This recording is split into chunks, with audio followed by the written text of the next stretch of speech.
वास्ते आए। नारे तकबीर, नारे रिसालत, नारे हैदरी, नारे तकबीर, नारे रिसालत, नारे हैदरी, इमरान खान, इमरान खान, अस्सलाम वालेकुम। डॉक्टर अमजद जी, मैं अपने यूट्यूब चैनल और पाकिस्तान तहरीक इंसाफ के सोशल मीडिया की तरफ से हाजिर है। इस वक्त जमान पार्क में कप्तान के गेट के बिल्कुल सामने आज यहाँ जमान पार्क की जो फिजा है वो सोगवार है। हमारे कारकुन जो है वो यहाँ पर शहीद हो चुके हैं। आज एक रैली थी, रैली के नतीजे के तौर पर पुलिस ने यहाँ पर दस्तगर्दी की है, डंडागर्दी भी की है, लोगों को मारा भी है और एक मुजाहिद जो है वो गाजी भी है, इस वक्त हमारे पास खड़े हैं। ये आप देख सकते हैं, ये इनको चोटें भी लगी हैं और ये फिर भी ये लड़ते रहे पुलिस के साथ। तो आप ये बताएं कि ये कैसे हुआ? ये पंजाब पुलिस ने किया, किसने किया? अच्छा, आप सबसे आगे थे, फ्रंट पे थे? हाँ जी, फ्रंट में। अच्छा, तो आप बताएंगे कि उस वक्त क्या मनाजर थे या कैसे आपको उन्होंने मारा पीटा? हम लोग फोरम थे, बच्चों को मैं लीड कर रहा था कि आप लोग आगे ना जाए। मैं सबसे आगे खड़ा था, सामने से ही शेल आया है और मुझे यहाँ पर। अच्छा, ये शेल लगा आपको? शेल लगा है। अच्छा, आप ये बताएं कि आपको पुलिस ने मारा भी है? नहीं यार, कैसी बातें कर रहे हैं, अगर मारते तो मैं भी कोई ना कोई रिएक्शन करता। अच्छा, ये शेल के नतीजे में आपका हुआ है? शेल के नतीजे। अच्छा, बाकी वर्कर जो है ना वो आपके साथ थे या अलहदा थे? वो पीछे थे। अच्छा अच्छा, ये बताएं कि ये जो आज पुलिस गर्दी हुई है, ये वाकया हुआ है, तो आप बिल्कुल हमें खर्चा पहले भी था। हमने उन लोगों की वीडियो सब कुछ बना रखा था कि किस तरीके से ये मंसूबा कर रहे हैं, किस तरीके से ये काम करेंगे। हमको चश्मा भी देंगे, इधर से कार्रवाई करेंगे, फिर उधर से डालेंगे, और ऐसे ही उन्होंने किया। आप कितने दिन से कप्तान की सिक्योरिटी कर रहे हैं? मैं आज पहले दिन से ही आया हूँ। कहाँ से आए आप? मैं बाबा नगर से आया हूँ। अच्छा जी।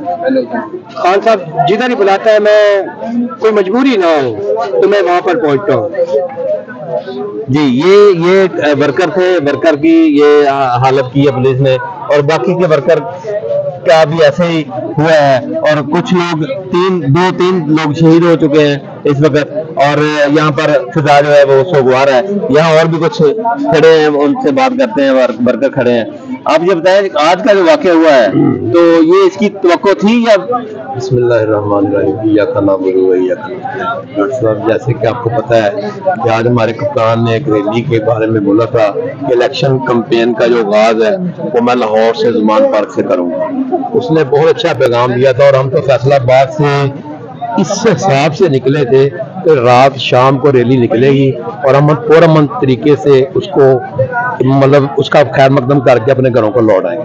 हमें नहीं पता था, हम रास्ते में ही थे जब ये हमें मालूम होना शुरू हुआ तो 3 बजे 2 बजे यहाँ पर शेयरिंग शुरू हो गई है। बदकिस्मती है हमारी कि हम यहाँ पर मौके पर नहीं थे, हम गाड़ी में उस वक्त मौजूद थे, लेकिन हम फैसलाबाद से निकले हैं। जैसे ही हम यहाँ पर पहुंचे हैं, मैंने आपको देखा है कि वो जो पुलिस खड़ी है नाके लगा के, उनमें 100% नहीं 200%, मैं ये बात बिल्कुल वजह से कह रहा हूँ कि 200% वही उल्लू भट्ट है। ये वही पुरानी बात है, सिविल कपड़ों में बगैर वर्दियों के, वही बड़े बड़े पेट और सफेद कपड़े, वो उधर खड़े हुए उनके साथ। वो पुलिस वाले कम बात करते हैं, वो ज्यादा बात करते हैं। वो आपके ख्याल के मुताबिक पुलिस वाले नहीं है, ये गुल्लू बाटा है? बिल्कुल बिल्कुल ये क्लियर बात बता रहा हूँ। मैं तो ये देखना भी अभी आ रहा हूँ, अभी वो क्या कर रहे हैं कि पुलिस वाले नहीं रोक रहे, वो गुल्लू बट रोक रहे हैं। वो गुल्लू बट इन्होंने भेजे हुए हैं तो फाइट करें, तो ये चाहते हैं कि अमन खराब हो और कोई ना कोई मसला बने। लेकिन मेरे कप्तान ने बहुत अच्छा फैसला किया, जो लोगों को कहा कि पूरा मन तौर पर अपने घरों करेंगे। लेकिन ये अफसोसनाक बात है कि जो ये 2 शोधा हुए हैं, ये खून चाहते हैं। ये पहले ये मैंने पहले बताया था कि ये खून ही खून देखना चाहते हैं, लेकिन मेरा कप्तान हर दफा इनकी जो प्लानिंग होती है तो पानी फेर देता है।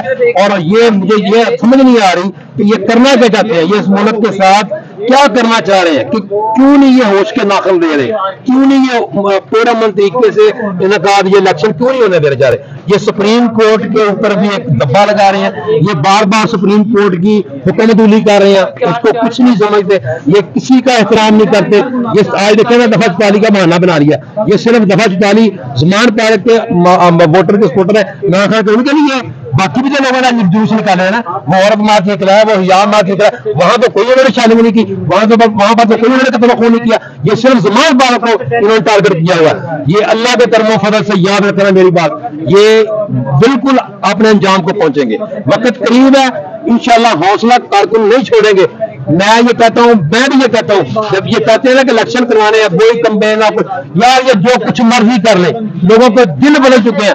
कप्तान अगर अपने घर में बैठा रहेगा तो लोग उसको वोट डालेंगे। कप्तान कहीं भी जाने की जरूरत नहीं है मेरे कप्तान को, वो घर में बैठा रहे, फिर भी लोग अल्लाह के कर्म फजल से ये उठे जाए या कप्तान को लगाएंगे, जो मर्जी ये कर ले। मैं ये बिल्कुल क्लियर बात कर रहा हूँ, आज मैं पहली दफा इतनी देर के बाद ट्रेन पे सफर करके आऊं। यकीन माने कि हर डब्बे में ट्रेन के तकरीबन हर बंदा पीटीआई का वर्कर था, औरतें मर्द बच्चे सब, उनका दिल इमरान खान के साथ गरजता है। ये जो कुछ मर्जी कर ले, इनके पास रिपोर्टें होती है ना, असल में लोग समझ नहीं है, इनके पास रिपोर्टें थी कि अगर आज वो घर से निकलेगा तो ये लाहौर पूरा जाम हो जाएगा, पूरा लाहौर उसका इस्तकबाल करेगा।